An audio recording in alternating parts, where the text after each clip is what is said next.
अफगानिस्तान के सूबे पक्तिका और नंगरहार में दहशतगर्दों के ठिकानों पर फजाई हमले। दहशतगर्दों को बड़े पैमाने पर नुकसान पहुंचा। मुतअद्दिद ठिकाने मलियामेट हो गए। अफगान मीडिया के मुताबिक जेट तैयारों ने सूबे पक्तिका के इलाके बरमल और मुर्गा बाजार के करीबी इलाकों में मौजूद दहशतगर्दों के ठिकानों पर हमले किए। इसके अलावा नंगरहार के जिला खोगयानी, खेलो और बहसूद में फजाई हमले किए गए।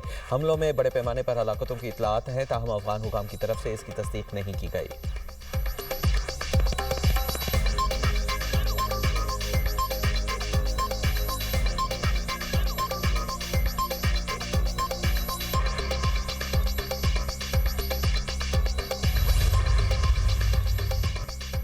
कच्चे को जराइम पेशा नासिर से पाक करने का मिशन। सिंध और पंजाब के कच्चे में ऑपरेशन जारी। रोंती कच्चे में पुलिस और रेंजर्स के मुश्तरका ऑपरेशन में बड़ी कामयाबी। 1 करोड़ रुपए हेड मनी वाले बदनाम जमाना डाकू सनाउल्ला उर्फ सन्नूशर ने हथियार डाल दिए। मुलजिम सिंध और पंजाब पुलिस का 100 से जायद मुकदमात में मतलूब था।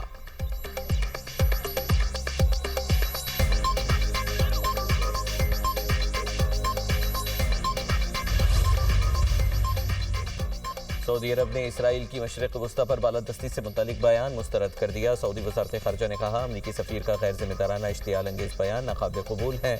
अमरीकी सफ़ीर का बयान ख़ित्ते के अमन को ख़तरे में डालने की कोशिश है।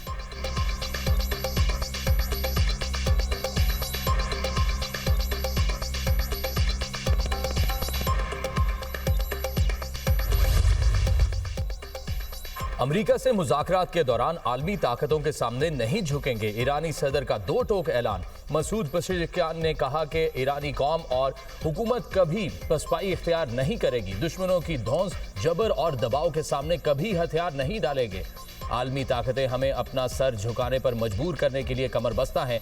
उनके पैदा करदा तमाम मसाइल के बावजूद हम अपना सर नहीं झुकाएंगे। दुश्मन ईरान के खिलाफ मसाइल पैदा करने का कोई मौका ज़ाया नहीं करते। हुकूमत इत्तेहाद, यकजहती और कौमी हम आहंगी के जरिए इन चैलेंजेस और मुश्किलात पर काबू पाने के लिए सरगर्म अमल है।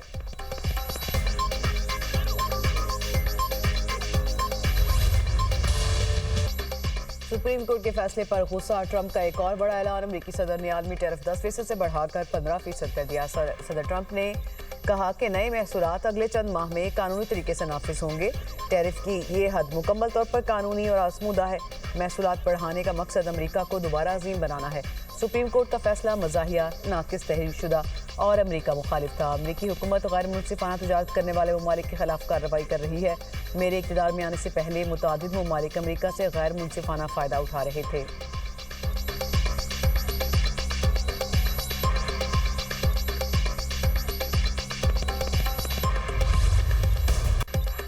खैबर पख्तूनख्वा में अमन दुश्मनों का वार, 2 जवान वतन पर कुर्बान। बन्नू में सिक्योरिटी फोर्सेस के काफिले पर भारतीय प्रॉक्सी फितनाल खवारिज का बुज़दिलाना हमला।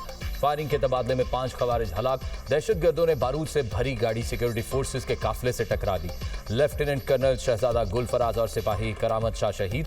ISPR के मुताबिक खवारिज माह रमजान में भी अफगान सरजमीन इस्तेमाल कर रहे हैं। अफगान तालिबान हुकूमत दहशतगर्दों को रोकने में नाकाम है। अज़्म इस्तेहकाम के तहत दहशतगर्दी के मुकम्मल खात्मे तक ऑपरेशन जारी रहेंगे। सदर, वज़ीर आज़म व वज़ीर दाखिला की बन्नू हमले की मजम्मत। शोहदा को खिराजी तहसीन। शहबाज शरीफ ने कहा, सिक्योरिटी फोर्सेस की बरवक्त कार्रवाई ने बड़े नुकसान से बचा लिया। पूरी कौम दहशतगर्दी के खिलाफ जंग में अफवाज पाकिस्तान के साथ खड़ी है। मोहसिन नकवी ने कहा, शहीद कर्नल शहजादा गुलफराज की अजीम कुर्बानी को हमेशा याद रखा जाएगा। शोहदा की अजीम कुर्बानियों की कौम हमेशा मकरूज रहेगी।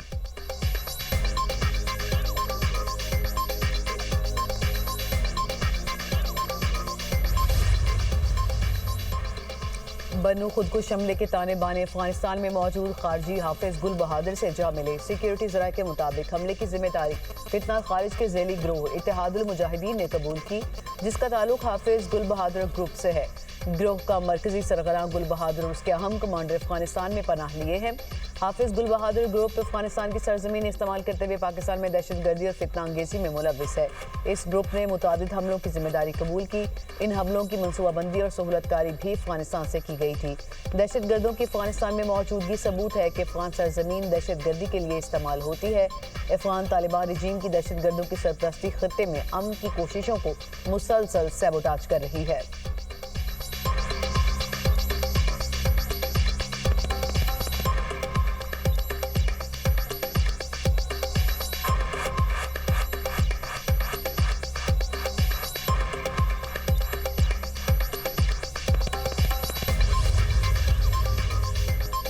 कच्चे को जराइम पेशा अनासर से पाक करने का मिशन सिंध और पंजाब के कच्चे में ऑपरेशन जारी। रेवंती कच्चे में पुलिस और रेंजर्स के मुश्तरका ऑपरेशन में बड़ी कामयाबी।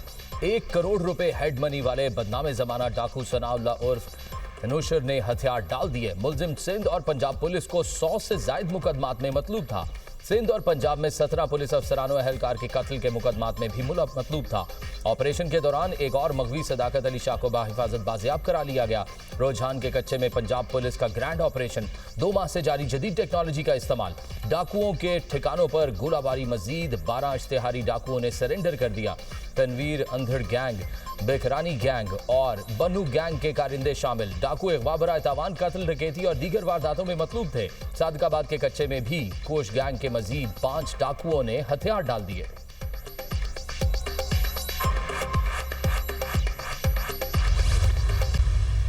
क्या आज इस ऐवान में बैठे हुए लोग सूबे की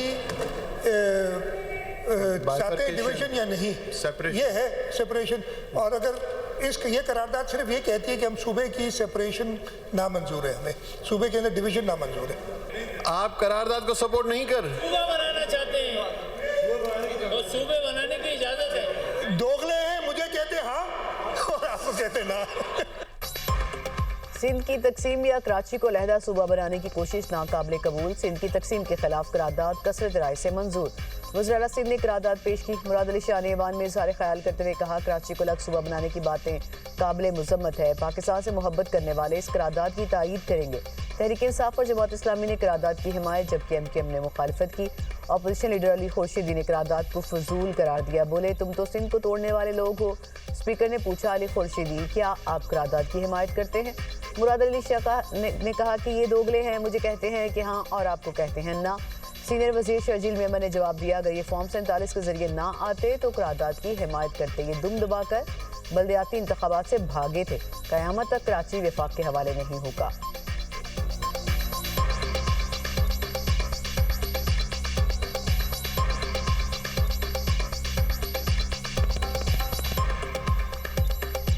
तुम लोग तो सिंध को तोड़ने वाले लोग हो। ऐसे लोग जो सिंध को तोड़ने वाले लोग हो, उनकी इस बात पे मैं कैसे भरोसा करूं? ये सब फजूल खुराफात है हमारे लिए।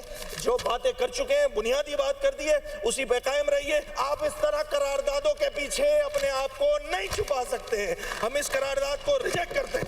अगर ये फॉर्म 47 में नहीं आते तो ये इस करारदाद की जरूर हिमायत करते। आप दुम दबा के बल्दियाती इंतखाबात से भागे। सर, पेपरों में तो कभी क़यामत कराची वफाक के हवाले नहीं होगा। Chairman Peoples Party Bilawal Bhutto की जेर सदारत कराची में अहम इजलास। जराये के मुताबिक इजलास के एक सेशन में सदर मुमलिकत आसिफ अली जरदारी भी शरीक हुए। सियासी सूरत हाल और सूबाई उमूर का जायजा, आइंदा की सियासी हिकमत अमली पर गौर। सिंध में जारी तरक्याती मंसूबों पर तफसीली गुफ्तगू। कराची में जारी मंसूबों पर ब्रीफिंग। इजलास में सवाल किया गया कि कराची में जारी मंसूबे कब तक मुकम्मल किए जाएंगे। शुरका ने मंसूबों की तकमील की डेडलाइन के हवाले से क़यादत को आगाह किया।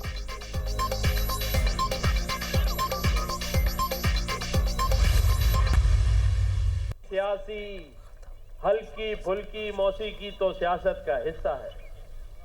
उस मौसीकी पे हम बाजा नहीं बजाएंगे। हल्की फुल्की बांसुरी अली खुर्शीदी भाई, और अभी कभी बड़ा बाजा बजाना हुआ तो फारूक सत्तार भाई को बुला लेंगे। अभी तो पार्टी शुरू हुई है। गवर्नर सिंध कामरान टिसोरी का मुखालिफिन को जवाब, कहा हल्की फुल्की सियासी मौसीकी पर बाजा नहीं बजाएंगे। हल्की फुल्की मौसीकी का जवाब अली खुर्शीदी देंगे। अगर कभी बड़ा बाजा बजाना हुआ तो फारूक सत्तार बजाएंगे। यहाँ कुछ लोग सियासी फैक्ट्रियां लगाए बैठे हैं। ये लोग किसी भी मामले को सियासी मसला बना देते हैं। साजिश करने वाले छोटे छोटे बोने हमें लोगों की खिदमत से नहीं रोक सकते। अवामी गवर्नर हो, साजिशें करने वाले साजिशें करते रहेंगे। अगर कुछ करना है तो कोशिश करो, साजिश ना करो। कोशिश कामयाब होती है, साजिश कभी कामयाब नहीं होती। मेरे खिलाफ खबरें चलाने वाले free motor bike, laptop, IT की तालीम से परेशान हैं। लोग कहते थे गवर्नर हाउस की दीवारें गिरा देंगे। हमने गवर्नर हाउस का दरवाजा आवाम के लिए खोल दिया।